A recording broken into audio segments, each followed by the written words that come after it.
Primera de Samuel, capítulo 22, versículo 2. Y habla de una etapa que pasó el rey David. El rey David, el Señor le profetiza por medio de Samuel y le dice que él es el rey de Israel. Y quien gobernaba en esa época era Saúl. Entonces había dos reyes. Bueno, según Dios, había uno solo, porque ya había quitado a Saúl. Pero a Saúl no le interesaba la opinión de Dios.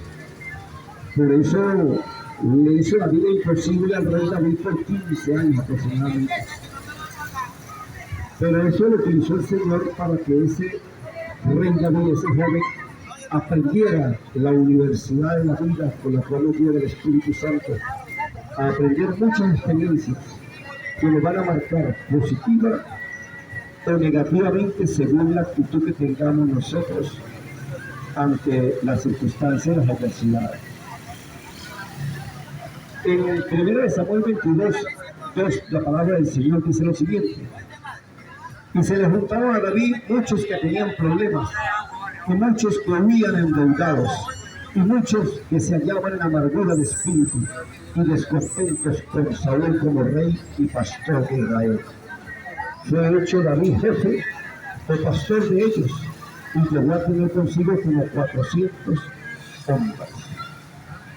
Entonces fíjate que en estas circunstancias adversas estaba el rey David en la cueva de Adulán. Dios le había dicho que era el rey de Israel, y el palacio que tenía no era el más confortable. Era una cueva donde él estaba aprendiendo las lecciones que le quería dar el Espíritu de Dios para que aprendiera a ser, como llegó a ser, el mejor rey de todo el pueblo de Israel. Las 12 tribus. Entonces, amados hermanos, cuando nosotros enseñamos en el bagaje, enseñamos lo que hemos aprendido, enseñamos nuestra cultura, la formación, el conocimiento que traemos, inclusive nuestras experiencias también. Así es lo que se deja de decir, pero todas deben estar basadas en la palabra de Dios.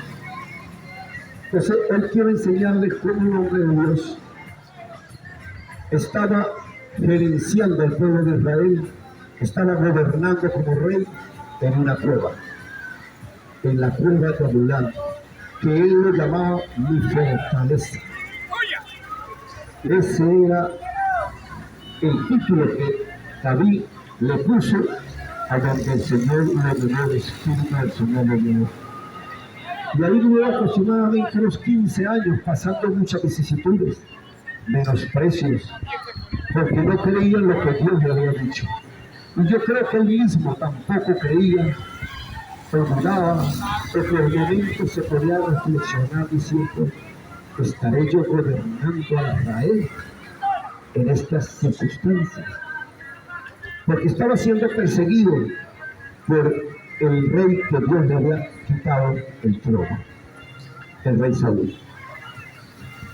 Ese hombre, esos 15 años que el Espíritu Santo, tiempo profético, pero no vamos a detener la obra por un dolor de garganta. Una malicia. Entonces, amados hermanos, lo que siempre queremos enseñar, o lo que debemos enseñar, es que por donde estemos pasando, nosotros hemos hablado aquí que Elías era un hombre sujeto a pasiones como las nuestras. Aquí hay personajes que a veces se paran y son los superapóstoles, y son la gente que viene sin problemas y que transmiten el mensaje del Evangelio diciendo que usted llega a Cristo y usted los problemas se le solucionan. Pues el rey David, siendo joven, estaba pastoreando las ovejas de su padre. Y cuando Samuel llamó a los hijos de Isaí para que un hijo de él, Dios lo había escogido como rey, escogieron a todos sus hermanos y lo llamaron, excepto al rey David, que era el menor. Hasta su familia lo menospreció, porque el joven David no podía ser el rey de Israel. Había sus hermanos que tenían mayor porte de guerra, fuerte de valentía, fuerte de cumplir ese rol.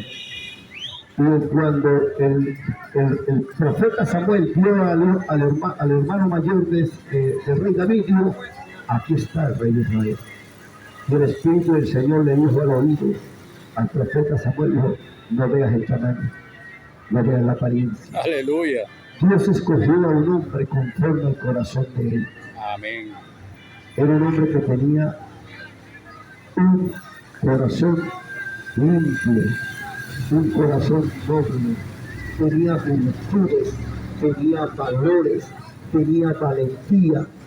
Mira, ese hombre, hermanito, cuando tú lees los salmos, el rey David decía, pruébame, Señor, métame en el crisol de fuego y prueba si hay algo injusto e incorrecto en mí. Por eso que el rey David, el Señor dice que tenía el corazón conforme a él, porque era un hombre que no temía ser probado por Dios.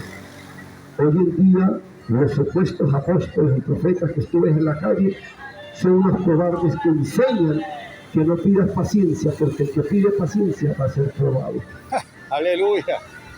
Entonces el rey David tuvo la paciencia de esperar 15 años para sentarse en el trono y en el palacio donde iba a gobernar. Y ahí probablemente en la prueba de Adulán reflexionaba y decía, ¿soy yo el rey de Israel? ¿Soy yo el que gobierno, el que estoy gobernando? ¿Soy yo el que dirijo el pastoreo al pueblo de Israel? Y así nos pasa a nosotros. Quiero aparecer en las cámaras, está robando cámaras. Así nos pasa a nosotros, hermanos, que cuando el Señor nos llama, vamos por caminos que parece que no vamos obteniendo el triunfo, por situaciones que sufrimos y que padecemos. Y entonces tenemos que dar la apariencia a los hermanos de que no nos pasa nada. Y nosotros tenemos que enseñar lo que pasamos, nosotros tenemos que enseñar lo que sufrimos, pero todo conforme a lo que los patriarcas nos han enseñado. Aquí hay un libro de consejos, 66 libros hay, donde nos dice cómo sufrieron y qué ejemplo nos dieron los patriarcas. Eso está en Hebreos 11 cuando habla de la fe que tuvo Abraham, de la fe que tuvo el rey David, que hoy estamos citando. Pero de la fe que cada uno de nosotros estamos pasando. Porque como dice Romano 28, todo lo que nos sucede es conforme a la voluntad del Señor, esto es conforme a lo que el Señor nos llama. Propósito. Así que no temamos al mensaje y al ejemplo de los patriarcas que están apareciendo aquí en la Biblia.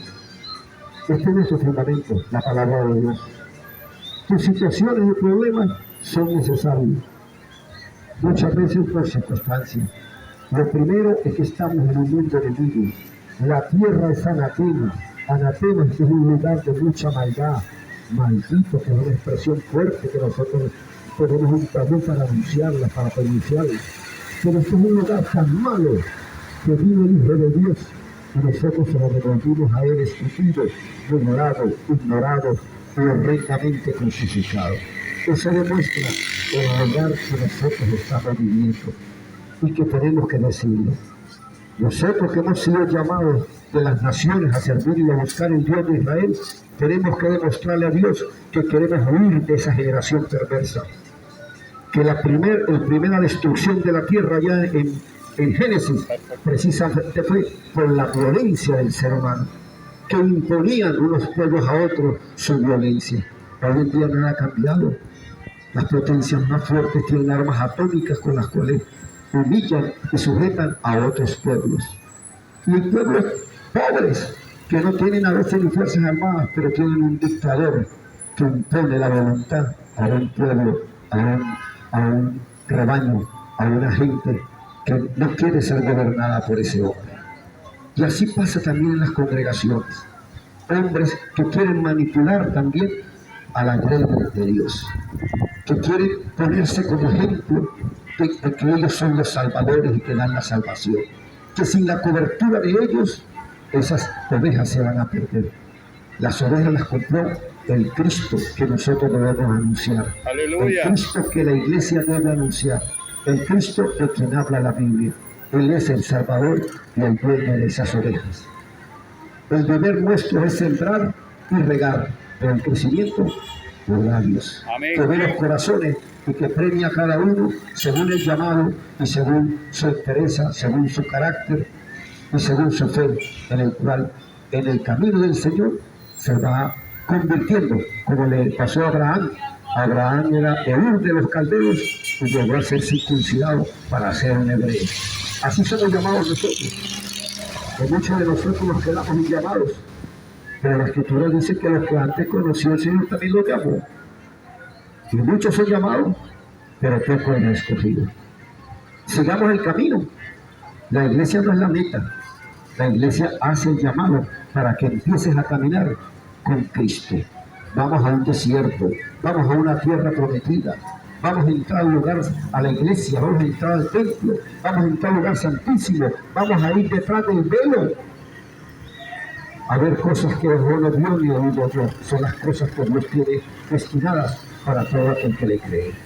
Amén. Así que, hermanos, prosigamos la meta.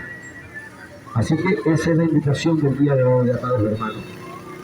Perseverar, confiar, luchar, porque Cristo nos está esperando, está a la diestra del Padre. Él ya recorrió este camino el cual nosotros estamos recorriendo en este mundo perverso. Y Él venció. Así que tomémoslo de la mano y damos ánimo para continuar el llamado que el Señor nos hizo y que permitamos que el Espíritu de Dios cada día trabaje en cada uno de nosotros para parecernos cada día más al Cristo, al Hijo de Dios, para que el Padre nos acepte. Gracias por la atención prestada. Que Dios les bendiga ricamente. Amén.